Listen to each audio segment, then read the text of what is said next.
Paul, we'll go right back to you here. Second base, and what we're looking for is game total. What do you got? Again, there's no value on game totals. It's straight up on the over/under, unless you look at the alternate run lines tonight. So I'm as implied in my first answer. I expect a high run total in Toronto, so I go to the over 10.5 run bet for the game total on alternate run line for the payoff at 135.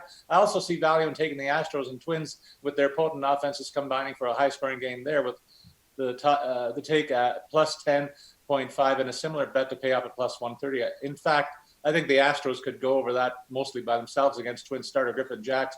He's been tuned up with allowing 7 homers and a 6.41 ERA in his 7 starts, where he's only pitched a total of 26.2 innings. I think the ball is going to fly out there.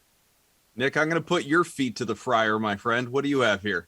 Well, I'm actually going to go with a team game run total instead of going with an overall game run total. I'm going to go with the Reds scoring over 5.5 runs against Pittsburgh tonight. They're going up against Will Crowe, not Russell Crowe. I almost made that mistake earlier. But they just tagged Kenta Maeda for 5 runs over 5 innings and a 7-5 win. And I know Crowe had a pretty good July, but he was not as good, nearly as good as Kenta Maeda was last month.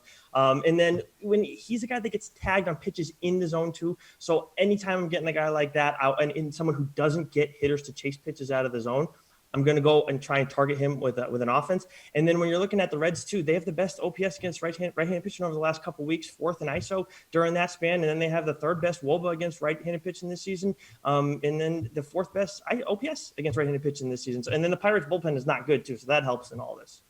Crow's gladiator either way. Don't worry about it. All right, Stan, wrap up this particular question anyway. What do you got? Second base game total. Oh, sorry about that. Go Cleveland, Toronto. It's over 9.5. It was 10 last night. It's at plus 100. I'm with Paul here. I think there's going to be a lot of offense in this game. Ross Stripling, as he alluded to, gives up the home runs. He's allowed 2.2 home runs per 9 innings. FIP is 5.05. He did say, McKenzie has been good. He's limited batting averages.